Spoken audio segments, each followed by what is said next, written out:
Hello, welcome back to another episode of the Ice Colb Podcast. I'm your host, Colby Leifson.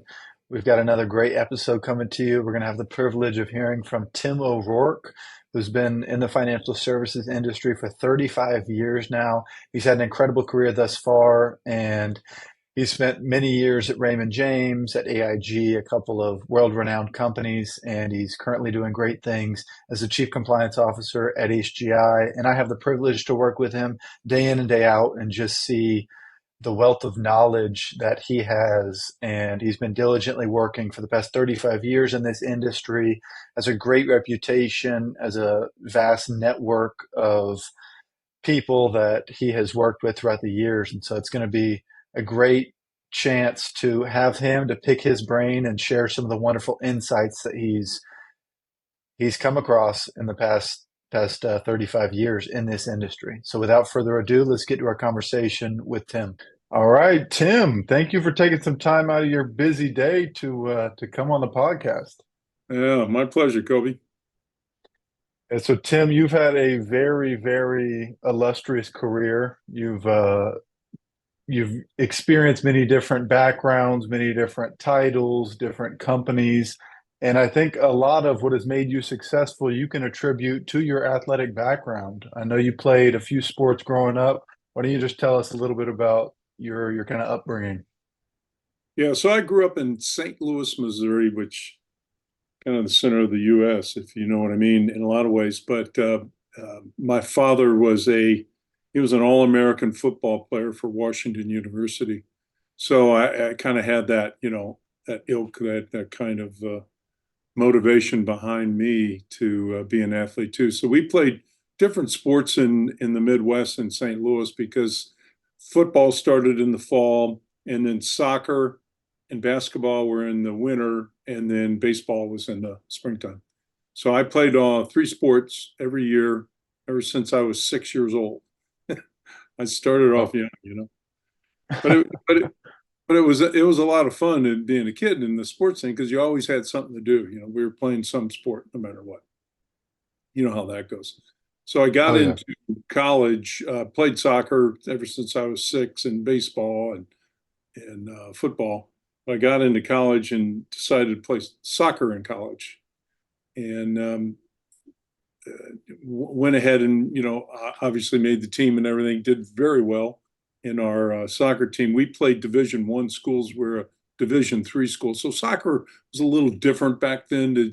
Small schools could compete with Ohio State and UCLA because we recruited from that St. Louis market, which is in Chicago market, which is a big center of soccer players that came through their families that were different nationalities: Italians, Germans, Spanish, Latinos, and South Americans. So I learned soccer skills at a very young age, and when I got out of college, I went to grad school out in California called Cal State Fullerton.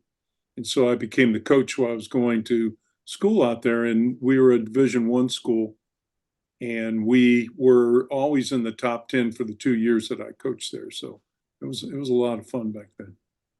Wow. So you went from playing, use that experience that you had, went into coaching, and after your playing days wrapped up, you learned a ton from that. And I like your energy because you radiate a lot of positivity, a lot of joking at times, which is good. You keep things light and you know when to be serious, which I'm sure helped you in sports and is helping you all throughout your career.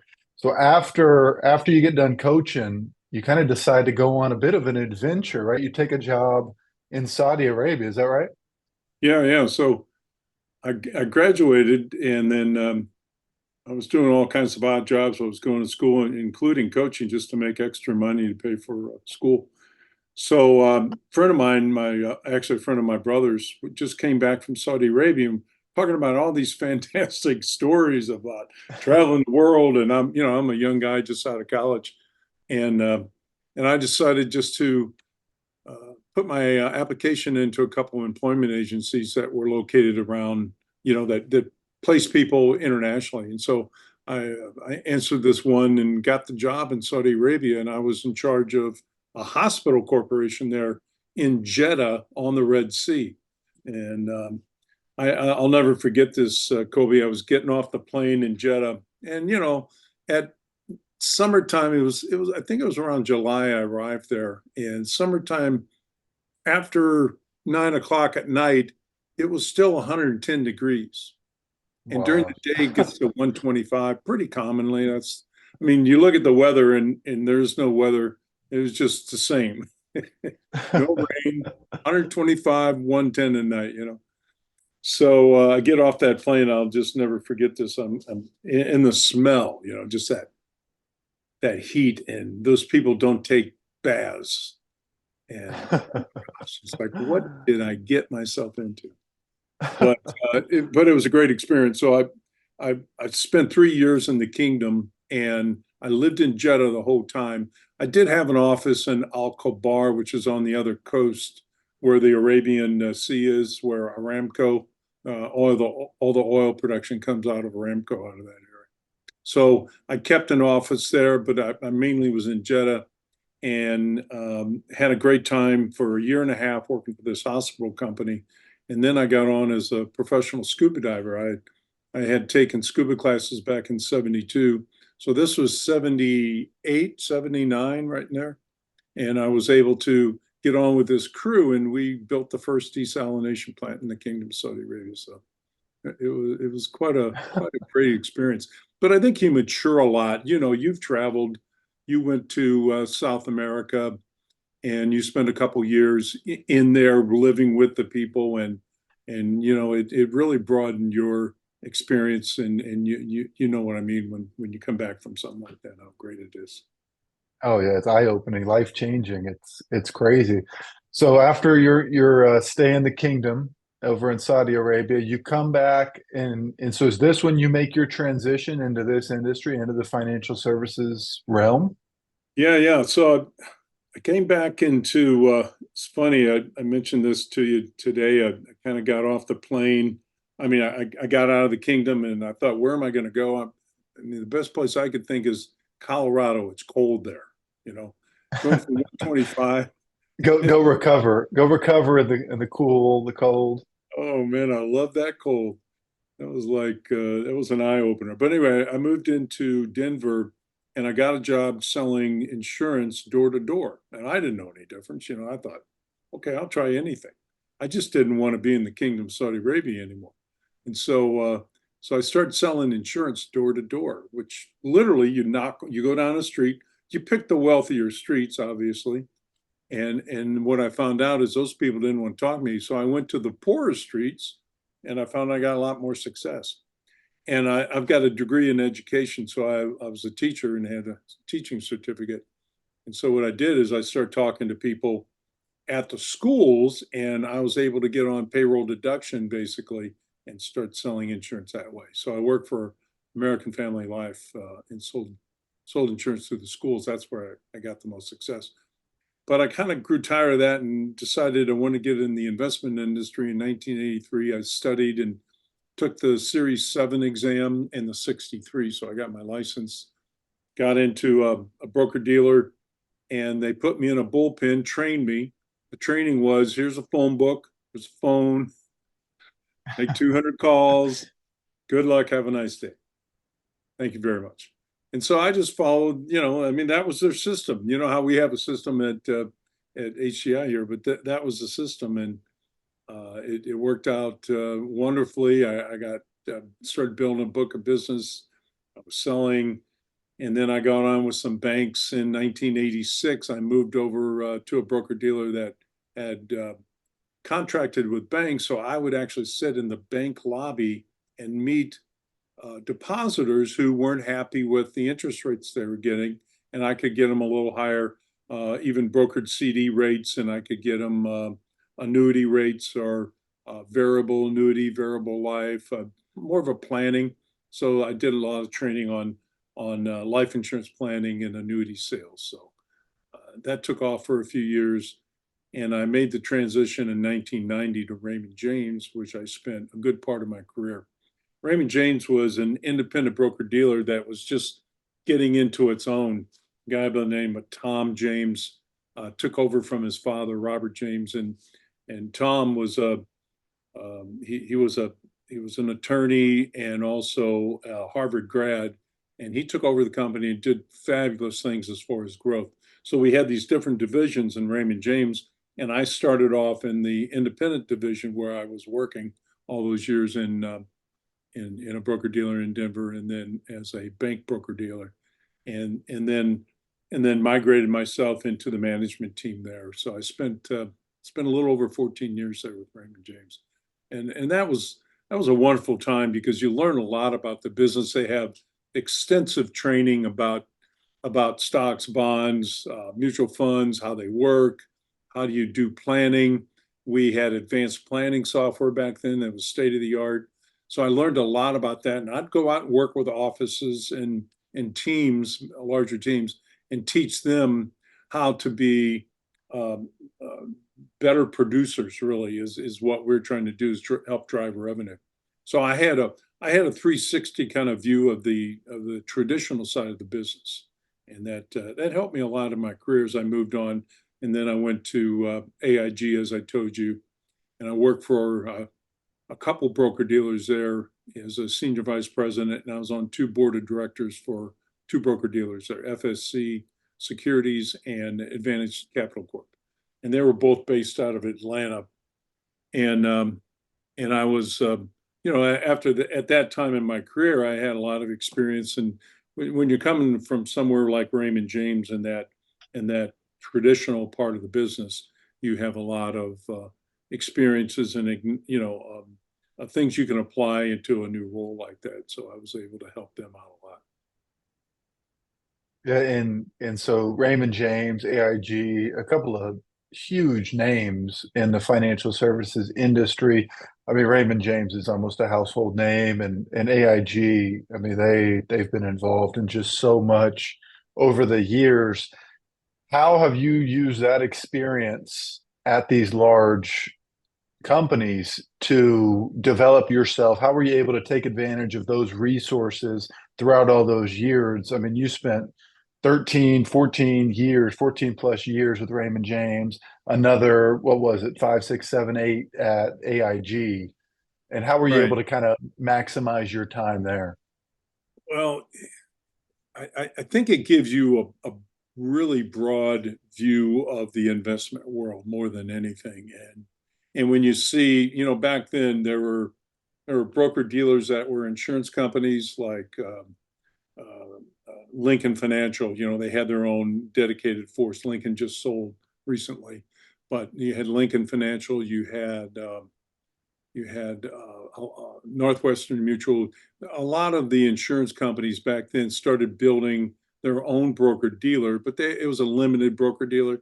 And so you had insurance company BDs, you had independent BDs, you had wirehouses, the Merrill Lynch, UBS type of operation. Then you had bank broker dealers, and then you had insurance agents. And so when you see this landscape like that, it's pretty huge, and you can see that it was going to start consolidating at some point. And so I started to watch that consolidation happen. And having the background that I did, it really helped me in my career. And having that sports background, Colby, and you know it. I mean, athletics is something that it instills a lot of confidence. It instills um, a teamwork approach to tackling problems, and so I learned a lot in sports, and it opened a lot of doors for me having that experience. To be able to get there and to work through that is I have to credit a lot of that to just being in sports and relationships that I have with a lot of coaches and teammates. I mean, you have teammates still, right, that you stay in touch with, and those relationships will always be there for you the rest of your life. And it's almost like a fraternity. Everybody kind of knows. I still have friends in soccer and football that I played with that I stay in touch with, 50 years ago, and Uh, they're always helping, supporting. It's always, a pat on the back, or you can do better, or kick in the butt sometimes if you need it from a good friend. So pretty amazing. Yeah, that is incredible. And it's incredible to see when we're in meetings or on Zooms, different things, how sports is always a topic of conversation, especially the NFL playoffs right now will just be kind of shooting the breeze, at the beginning of these conversations. And having sports backgrounds, it goes a long way in these conversations, just knowing who roots for what teams and different things. It's funny how those little things go a long way in this world, which is all about relationships, as you tell me frequently. And so HGI, which is another relationship, you were close and have had a good relationship with Steve Gross, our chief financial officer here, and he wanted you on board. And so here you are, and you've been a huge contribution since way before I was around here at HGI. And what an exciting time here. I mean, it's incredible. And you coming from a traditional background at Raymond James, AIG, and just seeing the inspirational marketing world that we are in, it's cool. And I'm sure you're able to see more of the competition, the team building, the enthusiasm that all of the people that we get to work with every day have. It's really cool. And you've shared incredible advice. You've kind of taken me under your wing over the past year and a half, 2 years, and given me some great advice. So what kind of advice would you give to some young professionals, maybe fresh out of college or just kind of deciding what they want to get into? Well, I think the first thing is try some things out. Just don't go down a path and say this is what I'm going to do for sure. This kind of thing. I think you got to talk to friends and coaches and family and try to find a direction in an area that you like, something that turns you on, that's something that gets you out of bed in the morning. The worst thing you can do is get in a job that you don't like. I mean that the Yeah. bottom line is life's too short and it goes by so quick. I mean, I can just think in a wink, 5 years seems like it goes by now so quickly. And so as you get out there in the market and use the skills that you've learned in sports, use the teamwork kind of concepts of when you interview with somebody, make sure you explain, your positive attitude. I think the one thing I'd like to stress to anybody is you can teach skills, you can't teach attitude. Attitude is so important in sports. It's so important in life. It's so important in your work. If you got the right attitude and you're positive about things, you can make a difference and you can make a difference in people's lives. You can help people. And I think in the bottom line, it's kind of like that Zig Ziglar thing. The more people you help, the more it'll help you. Yeah, I mean, that's the basis of finding a career that you enjoy. And the money business, this business here is so unique.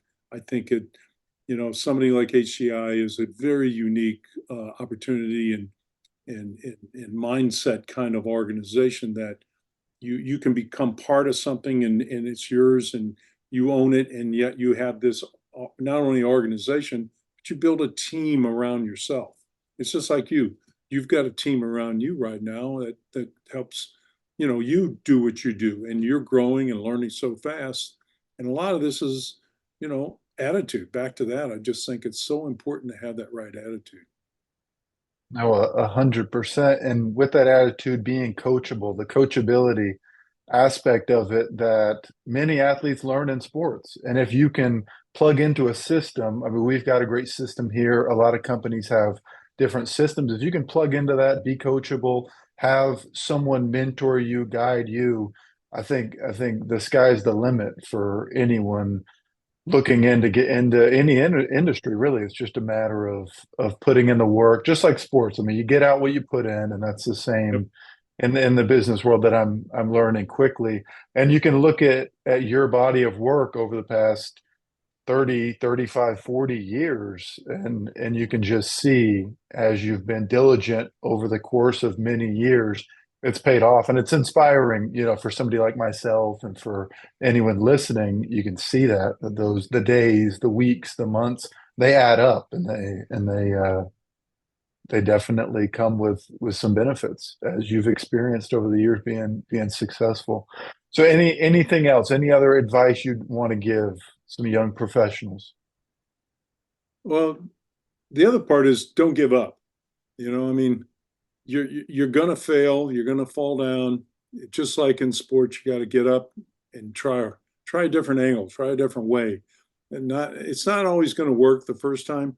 I don't know that we all don't really understand how things come together, but in the concept of the law of attraction, I believe in the law of attraction that what you create in your mind, what you believe in, what you get conditioned to see yourself successful, see yourself as whatever that defines for you, what success defines for you, then see yourself that way because you can be that. You can be anything you can imagine, you can believe, or maybe you have a mentor in your life, a coach, a fellow player, a parent, uncle, a friend who's done great things and you're inspired by it.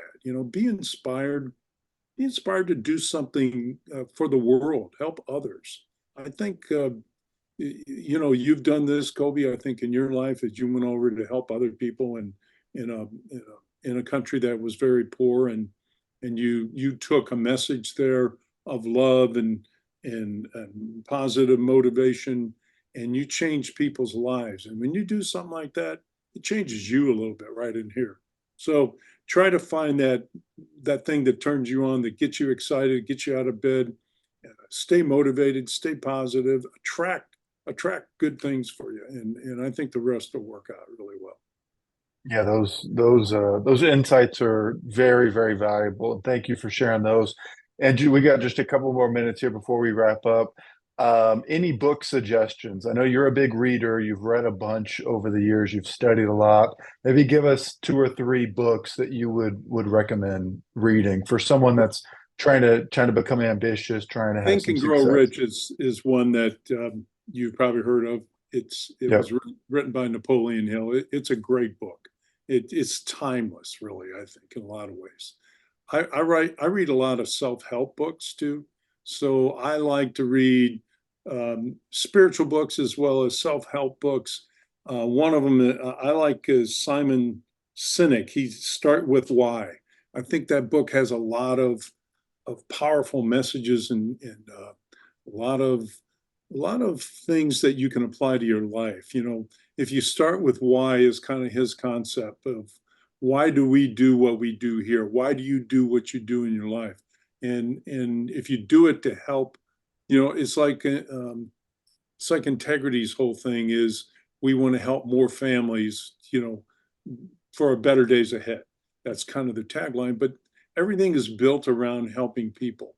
And I think if you take that message in your life too, that Simon Sinek's whole thing is start with why. Start with why you do what you do, and that why is going to drive you to do better things for others, really. I've always lived by the fact that everything is great to me. I never have a negative day in my life because I choose not to.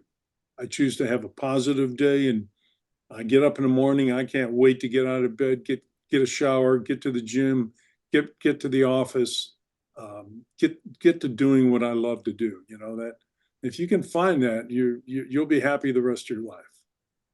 And it ties back to that attitude that you mentioned. I mean, your attitude definitely determines your altitude. There's that famous quote. And yeah, so I appreciate all of the insight and kind of going down memory lane with you and seeing your incredible career that you've had. And thank you so much for sharing your advice and taking some time to come on the podcast, Tim. Thanks. We Yeah, appreciate my it. pleasure, man.